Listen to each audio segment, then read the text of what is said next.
Welcome to our YouTube channel అనగనగా ఓ కథ. అందరికీ నమస్కారం. చక్కటి కథలు వినడానికి మా ఛానల్ను తప్పకుండా సబ్స్క్రైబ్ చేయండి.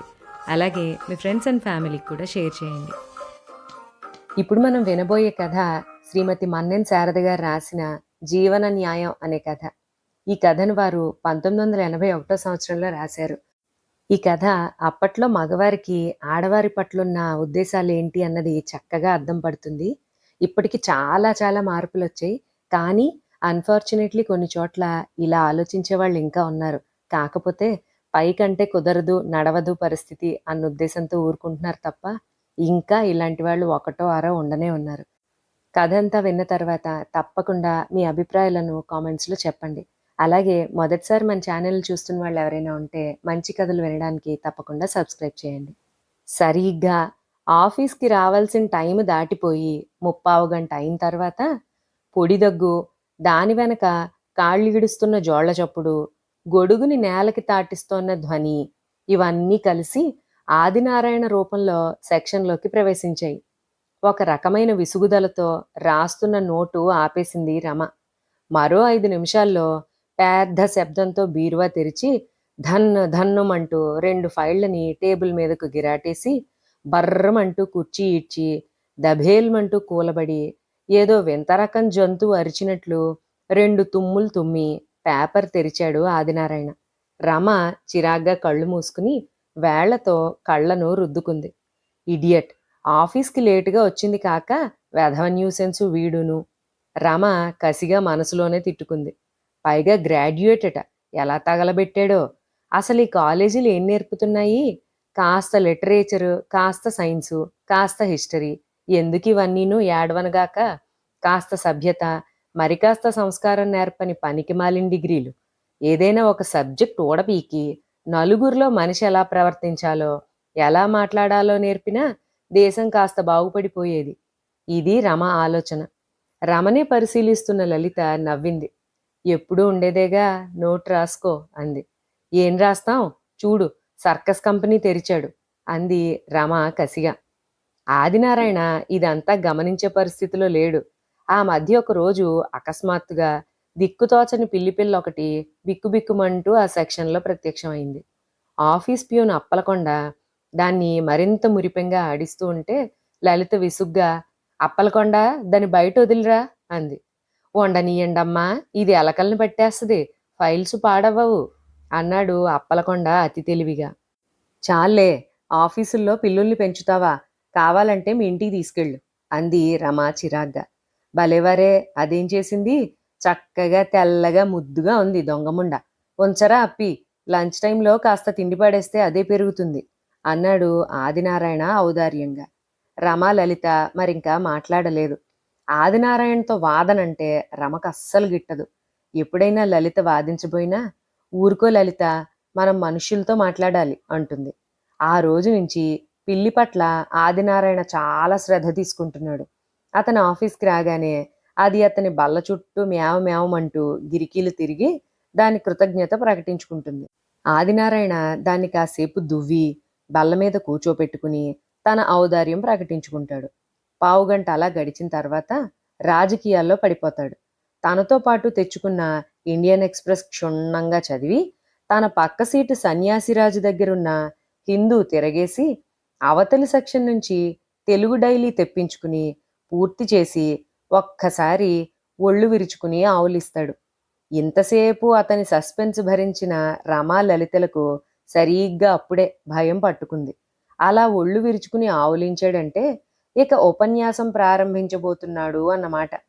దేశం స్వాతంత్ర్యం వచ్చిన దగ్గర నుంచి ఎన్ని రకాల తగలబడిపోయింది, రాజకీయాలు ఎలా అఘోరిస్తున్నది, శోష వచ్చేటట్లుగా లెక్చర్ దంచి చివరికి స్వేచ్ఛే ఆడవాళ్లను తగలబెట్టేసిందని, అందుకే పరిస్థితులు ఇలా తగలడ్డాయని ఫుల్ స్టాప్ పెట్టేవాడు. అవకాశం వచ్చినప్పుడల్లా అవసరం ఉన్నా లేకపోయినా ఆడజాతిని దుయ్యబట్టి అలవోకగా రమా లలితల్ని పరిశీలిస్తూ ఉండేవాడు. రమకి కోపంతో రక్తం మరిగిపోయేది. చేతిలో ఉన్న ఫైలు అతని మొహాన్నేసి కొట్టాలన్నంత ఆవేశం పొంగుకొచ్చేది. మొదట్లో అతని స్వభావం తెలియని రోజుల్లో రమా లలిత వాదనకి దిగేవారు. కానీ వాళ్ళకి కొన్ని రోజులకే తెలిసిపోయింది, అతనితో వాదించడం తలకి రోకలు చుట్టుకోవడం లాంటిదని. అందుకే ఆ రోజు నుంచి లోపల లోపల ఎంత మండిపోతున్నా అతనితో వాదనకి దిగరు. అసలు ఈ న్యూసెన్స్ సరిగ్గా 3 నెలల క్రితం ప్రారంభమైంది. వాళ్ళ డిపార్ట్మెంట్‌కి సంబంధించిన ఇన్వెస్టిగేషన్ సెక్షన్ ఒకటి ఎక్కడా పెట్టేందుకు చోటు లేక, చివరికి రమ వాళ్ళ హాలు పెద్దదిగా ఉండడంతో అక్కడ ఇరికించేశారు. పంచపాండవుల్లాగా ఐదుగురితో ఆ సెక్షన్ అక్కడ వెలిసింది. సెక్షన్ హెడ్ ఎప్పుడూ ఆఫీస్‌కొచ్చిన పాపాన పోడు. ఎప్పుడూ ఓడీలోనే ఉంటాడు. జీతాల రోజునే అతని దర్శన భాగ్యం. ఇకపోతే ఇద్దరు యూడీసీలు. ఒకడు ఆదినారాయణ, మరొకతని పేరు సన్యాసిరాజు. పాపం ఇతని పేరు అదో మాదిరిగా ఉంటుందే కానీ మనిషి టిప్ టాప్‌గానే ఉంటాడు. ఎప్పుడూ నలగని డ్రెస్సుతో, చెరగని క్రాఫ్‌తో, నిగనిగలాడే బూట్లతో, 4 అప్ టు డేట్ మ్యాగజైన్స్ పట్టుకుని సరిగ్గా టైం అంటే టైమే అన్నట్టు ఒక్క నిమిషం అటు ఇటు కాకుండా 10:30 గంటలకి టంచన్‌గా సెక్షన్‌లో ప్రవేశిస్తాడు.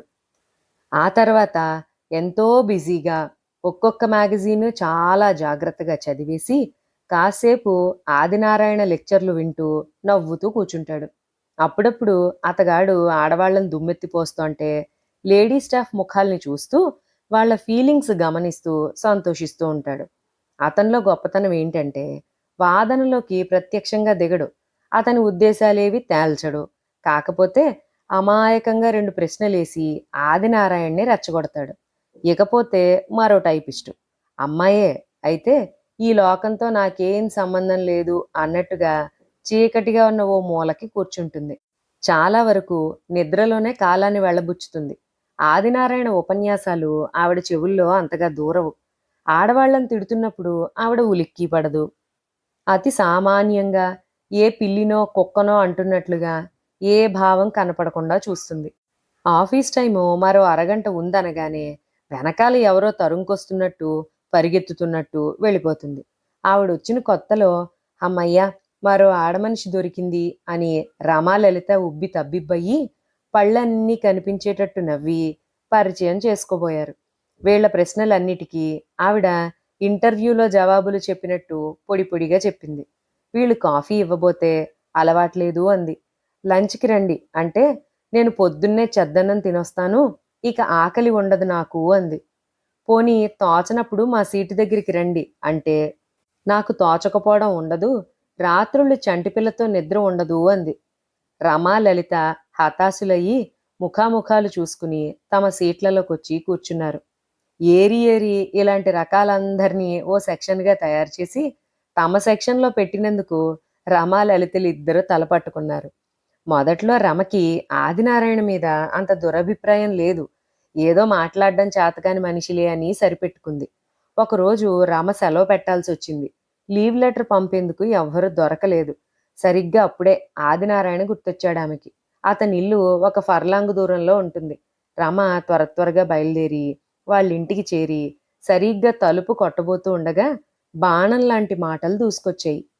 అన్నం వండడం ఇంతసేపా? దరిద్రగొట్టు ముఖమా! ఇంతసేపు ఎవడ వంక చూస్తూ కూర్చున్నావే? అది ఆదినారాయణ గొంతు. ఏం చేయమంటారు? కట్టెలు తడిసిపోయాయి. కిరసనాయిలు తెమ్మని వారం రోజులుగా చెబుతున్నాను. మీరు పట్టించుకోలేదు. వాడి వంక వీడి వంక చూసే అలవాట్లు నాకు లేవు. ఆవిడ మాట పూర్తవ్వకుండానే ఏదో విసిరేసించప్పుడు. ఛత్ దొంగముండా జవాబులు చెబుతావా? రమ మరింక వినలేక సాధ్యమైనంత తొందరగా ఇంటికెళ్ళిపోయింది. ఆ రోజు నుంచి ఆదినారాయణ అంటే రమకి చెప్పలేని అసహ్యం. ఆఫీస్‌కి ఏ టైంకి రావాలో తెలీదు. పెళ్ళాం పట్ల ఎలా ప్రవర్తించాలో తెలీదు. ఆఫీస్‌లో నలుగురి ముందు ఎలా మాట్లాడాలో తెలీదు. తోటివారిని ఎలా ట్రీట్ చేయాలో తెలీదు. ఇలాంటి వాడా దేశం గురించి మాట్లాడేది? రమ మనసులోనే చీత్కారం చేసింది. రోజూలాగానే ఆఫీస్‌కొచ్చిన ఆదినారాయణ పెంపుడు పిల్లి కోసం 4 వైపులు చూసి, "ఈముండేది?" అన్నాడు ఆప్యాయంగా. అతని ప్రశ్నకి జవాబు చెప్పడానికి అప్పలకొండ అక్కడ లేడు. "ఎవరు? మీ పెంపుడు కూతురా?" నవ్వుతూ అడిగాడు సన్యాసిరాజు. "అవునండీ, ఎటుపోయిందో?" పేపర్ తిరగేస్తూ అన్నాడు ఆదినారాయణ. మరి కాసేపు నిశ్శబ్దం అక్కడ. "ఏవండీ, ఈ వింత చూశారా? ఏం రోజులండి బాబు" అన్నాడు ఆదినారాయణ గట్టిగా అరుస్తూ ఉపోద్ఘాతంలా. "ఏమిటండి? ఏం జరిగింది?" సన్యాసిరాజు ఆదుర్దాగా అడిగాడు. రమ సెక్షన్ నుంచి కూడా ఒకళ్ళిద్దరు తలెత్తి ఏమిటన్నట్టు చూస్తున్నారు. ఆదినారాయణ రమ లలితల్ని క్రీగంట చూస్తూ పేపర్ గట్టిగా చదివాడు. భర్తని చంపిన భార్యట, చూడండి ఎంత ఘోరమో. ఏమిటేమిటి, వివరంగా చదవండి. ఇనుమడించిన ఉత్సాహంతో సర్దు కూర్చున్నాడు సన్యాసిరాజు. నారాయణపురంలో రాజయ్య అనే 40 ఏళ్ల వ్యక్తి తాగి భార్యని కత్తితో పడవడానికి ప్రయత్నించగా, ఆమె తనని తాను రక్షించుకునే ప్రయత్నంలో రోకల బండ విసరగా రాజయ్య తల పగిలి అక్కడికక్కడే మరణించాడు. పోలీసులు అతని భార్యని అరెస్టు చేసి దర్యాప్తు చేస్తున్నారు. చదవడం ముగించి అందరి వైపు చూశాడు ఆదినారాయణ. పతివ్రతలు పుట్టిన దేశం కదండి ఇది. ఆనాడు సావిత్రి మొగుడు ప్రాణాల కోసం యముడి వెంట పడింది. ఈనాడు మొగుణ్ణే భార్యలు యమపురికి పంపుతున్నారు. సన్యాసిరాజు కామెంట్కి లలిత చురుగ్గా అతని వైపు చూసింది. అతనికి కావాల్సింది అదే. చూడండి ఆడాళ్ళు ఎలా తయారవుతున్నారో, మాట్లాడితే మొగుణ్ణి ఠపీమని టపా కట్టించేస్తున్నారు. ఇదండి మన భారతదేశపు ప్రగతి. ఆదినారాయణ మగవాళ్ళని రెచ్చగొడుతున్నాడు. అవునండి, స్వేచ్ఛ స్వేచ్ఛ అంటూ నెత్తికెక్కించుకుంటే వాళ్ళని ఏం చేస్తారు? ఎప్పుడు ఏ విషయంలోనూ జోక్యం చేసుకొని రమ సెక్షన్లోని రామానందం కూడా మగవాడిగా తన అభిప్రాయం వెలిబుచ్చాడు. రమ విస్తుబోయి చూసింది. ఇంకా ఆగలేకపోయింది లలిత. ఏమిటండి ఘోరం ఘోరం అని ఎందుకు అలా గోల చేస్తారు?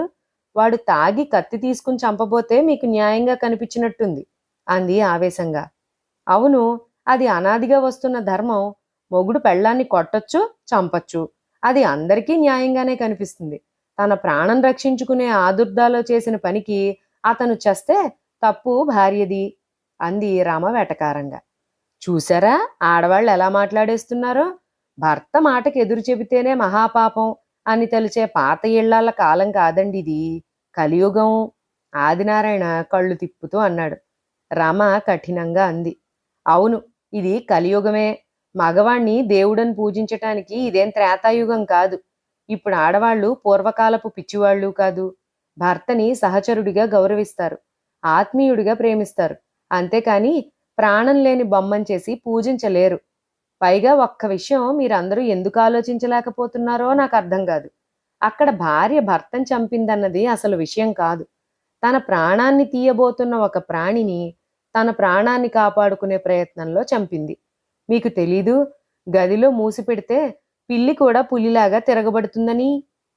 దీనికి గాను మీరంతా ఆడవాళ్ల గురించి చాలా చాలా లెక్చర్లు ఇచ్చేస్తున్నారు. చదువుకున్న వాళ్ళు, ఈ తరం యువకులు కూడా ఇంత వెనకబడి ఆలోచించగలరని మాకిప్పుడే తెలిసింది. చాలా సంతోషం. రమ స్పీచ్కి హాల్ అంతా నిశ్శబ్దం అయిపోయింది. సన్యాసిరాజు రమ చివరి డైలాగులకి షాక్ తిన్నట్లు ముఖం మాడుచుకుని తల వంచుకున్నాడు. మీరు చెప్పింది చాలా కరెక్ట్. రామానందం రమని అభినందించి ఫైల్లో తల దూర్చేశాడు. ఆదినారాయణకి రమ ఉపన్యాసం నచ్చలేదు. కానీ ఆవిడ తన ఉపన్యాసంతో అందరి నోళ్లు మూయించేసింది. ఇప్పుడు తను మాట్లాడితే ఒక్కడే అయిపోతాడు. పైగా ఎప్పుడూ కాస్త రిజర్వ్డ్గా ఉండి తన పని తాను చూసుకునే రమంటే కాస్త జంకు కూడా ఉంది అతనికి. అంతే, ఇంకక్కడి నుంచి తప్పుకునే ఉద్దేశంతో బాత్రూం వైపు దారి తీశాడు. అతడలా నోరు మూసుకుని వెళ్తూ ఉంటే లలితకి చెప్పలేని నవ్వొచ్చింది. రమ చేతులు పట్టుకుని గట్టిగా ఊపుతూ కంగ్రాట్స్ అంది. మరో 10 నిమిషాల్లో బాత్రూంలోంచి గావు కేకలు వినపడ్డాయి. అందరూ ఆశ్చర్యంగా చూశారు. దీనమ్మ ఎలా పీకిందో! దొంగముండకి రోజు ముద్దలు పెట్టి పెంచాను, విశ్వాసం లేదు. ఆదినారాయణ నోటికొచ్చినట్లు తిట్టుకుంటూ లోపలికొచ్చాడు. క్షణంలో అతని రూపం మారిపోయింది. ముఖం అంతా రక్కేసిన ఘాట్లు, వాటి నుంచి రక్తం స్రవిస్తోంది. ఏముందండి, ఆ పిల్లిముండ లేదు, అది బాత్రూంలో తగలడింది. నేను లోపలికి వెళ్ళానో లేదో, ఎలా పీకిందో చూడండి. ఆదినారాయణ రక్తం తుడుచుకుంటూ అన్నాడు. అరే, మీకు తెలదేటి సార్, అది పిల్లల్నెట్టింది బాత్రూంలో, నేను చెబుదాం అనుకున్నాను అన్నాడు అప్పుడే లోపలికొచ్చిన అప్పలకొండ. ఓరిని, అయితే మాత్రం ఇంతలా రక్కాలా? చచ్చేదానిలా వచ్చింది ఇక్కడికి. అందరూ వద్దంటున్నా నేను దానికి తిండి పెట్టి పెంచాను, దొంగముండ. ఆదినారాయణ ఉక్రోషంగా తిడుతూ ఉంటే లలిత కిసుక్కుని నవ్వింది. రమ కోప్పడింది. తప్పు లలిత, అలా నవ్వకూడదు. తోటి మనిషి బాధపడుతుంటే నవ్వెలా వస్తుంది? రోజు అన్నం పెట్టి ఎంతో ఆదరంగా చూస్తున్న ఆయన్నే పట్టుకు పీకుతుందా? బొత్తిగా దానికి తెలివి లేదు. పిల్లి కదూ, దానికేం తెలుసు? దాని పిల్లల్ని ఏమైనా చేయడానికి వచ్చారనుకుని జాగ్రత్త కోసం ముందే పీకేసింది. రోజూ ఆయన సీటు చుట్టూ ఎంతో కృతజ్ఞతగా తోక ఆడించుకుంటూ తిరిగే, నేలకి జానెడు కూడా లేని అతి సాధు పెంపుడు జంతువు కూడా తనకు అన్యాయం జరుగుతుంది అంటే సహించలేదని మనకి అర్థమవుతూనే ఉంది కదా! అలాంటిది మెదడు, మనసు అన్నీ ఉండి తన సుఖానికి అన్ని విధాలా సహకరించే తోటి స్త్రీ తన ప్రాణం రక్షించుకోవడానికి తనని భక్షించడానికొచ్చిన మనిషిపై తిరగబడడంలో ఘోరం లేదని ఆయన గ్రహించగలిగితే అంతే చాలు అంది రమ. ఇక్కడితో ఈ కథ సమాప్తం. ఈ కథాకాలం 80ల్లోది కాబట్టి అప్పటి పరిస్థితులు అలా ఉన్నాయి. ఇప్పుడు చాలా మారిపోయాయనుకోండి. కానీ ఇప్పటికీ కొన్ని పల్లెటూళ్ళల్లో కొన్ని కొన్ని చోట్ల ఇలా ఉన్న చోట్లు కూడా ఉన్నాయింకా. ఆ విషయం పరిస్థితుల గురించి పక్కన పెడితే రచయిత్రి గారు చెప్పినట్టు ఒక మాట మాత్రం 100% వ్యాలిడ్ అండి. అది 100 ఏళ్ల ముందైనా, 100 ఏళ్ల తర్వాతైనా. ఎంత గొప్ప చదువు చదువుకున్నా, అసలు చదువుకోకపోయినా, అసలు ఎవరిలో ఎలా ప్రవర్తించాలి అన్న విషయం మాత్రం చాలా ముఖ్యంగా అందరూ తెలుసుకోవాల్సింది, నేర్చుకోవాల్సింది ప్రయత్నపూర్వకంగానైనా. ఎందుకంటే చిన్నప్పుడు తెలియకపోవచ్చు. చిన్నతనంలో మనం పెరిగిన పరిస్థితిలో, కుటుంబ పరిస్థితిలో రకరకాల ఎలిమెంట్స్ ఉంటాయి అందులో. అవన్నీ పక్కన పెడితే మనకంటూ ఊహొచ్చాక మనం ఉండే చోటుని బట్టో, చుట్టుపక్కల విషయాలను బట్టో కొంత గ్రహింపు శక్తి తెచ్చుకుని ఎలా ఉండాలి అంటే ఇంట్లో అయితే ఎలా మాట్లాడొచ్చు, బయటైతే ఎలా మాట్లాడాలి, ఆఫీస్‌లో ఎలా మాట్లాడాలి, చదువుకునే చోట ఎలాగా, మనకన్నా చిన్నవాళ్ళతో ఎలాగా, పెద్దవాళ్ళతో ఎలా మాట్లాడాలి అన్నది కొంచెం అయినా తెలుసుకొని ఉండడం అన్నది చాలా అవసరం. ప్రతి డిగ్రీతో పాటు ఖచ్చితంగా 10 మందిలో ఎలా మెలగాలి, సమాజం పట్ల మన బాధ్యత, ప్రవర్తన ఇలాంటివన్నీ కూడా కొద్దిగానైనా సరే నేర్పించడం చాలా అవసరమని నాకనిపిస్తుంది. మరి మీరేమంటారో తప్పకుండా కామెంట్స్‌లో చెప్పండి. అలాగే మరొక మంచి కథలో మళ్ళీ కలుసుకుందాం. అంతవరకు సెలవు.